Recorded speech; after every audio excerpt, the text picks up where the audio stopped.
Hi everyone and welcome back. So today we are going to be talking about the three books that I have been reading through January, February, March. So basically the first quarter of 2021.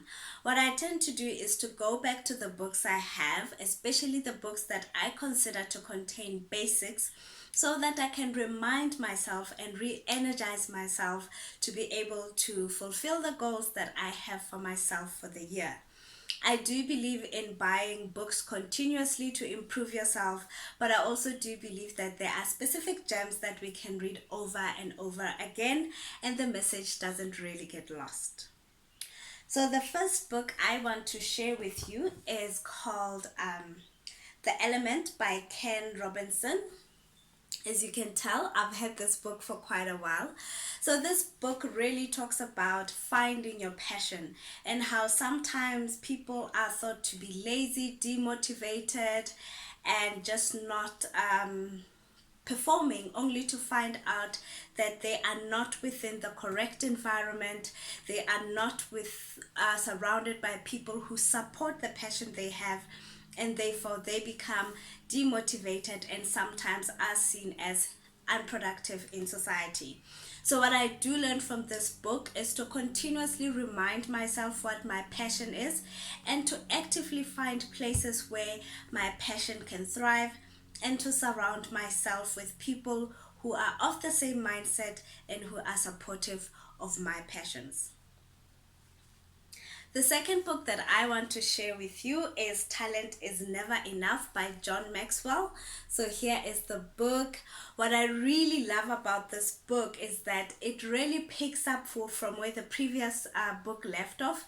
And it says, now that you've discovered your talent, now that you've discovered your passion, that on its own is not enough for you to be successful. So I want to share with you chapter 5, 6, and let's say chapter 11. So, chapter 5 talks about how preparation positions your talent. So, a lot of us would know that no, I'm really good at this, I'm talented, but are you prepared for an opportunity to come by? If you were to get a call tomorrow, would you be able to step into your talent and perform and be your best self? The next one that I wanted to share with you is the one that says practice sharpens your talent. You can be as talented as you want, you can be very gifted, but if you do not invest in your talent and you do not improve and make your skills better, you will find that over time your talent will kind of taper off, and also it will not yield the same results as when you continuously work at it.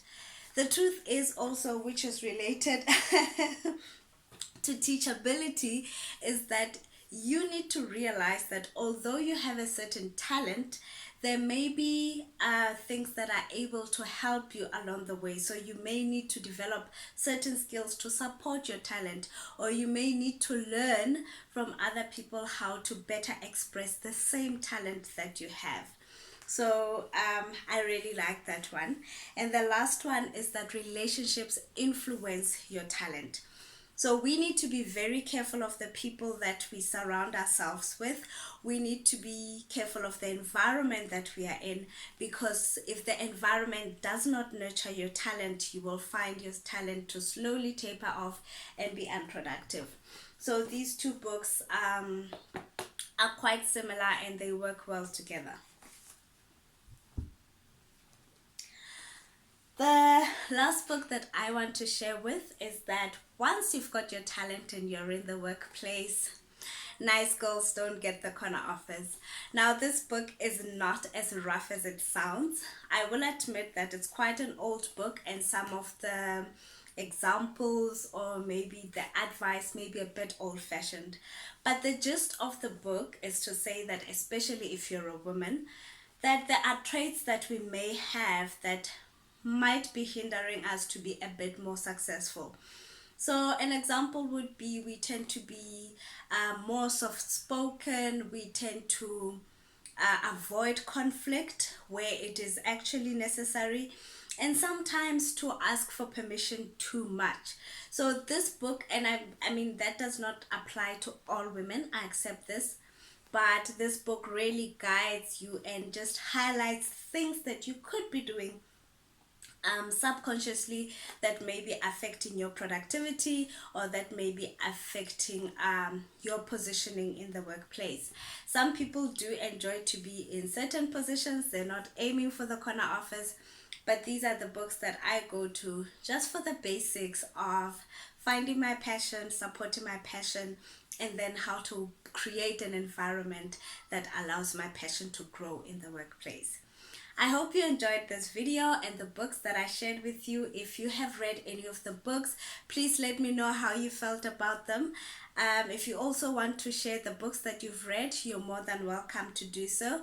But until next time, bye guys.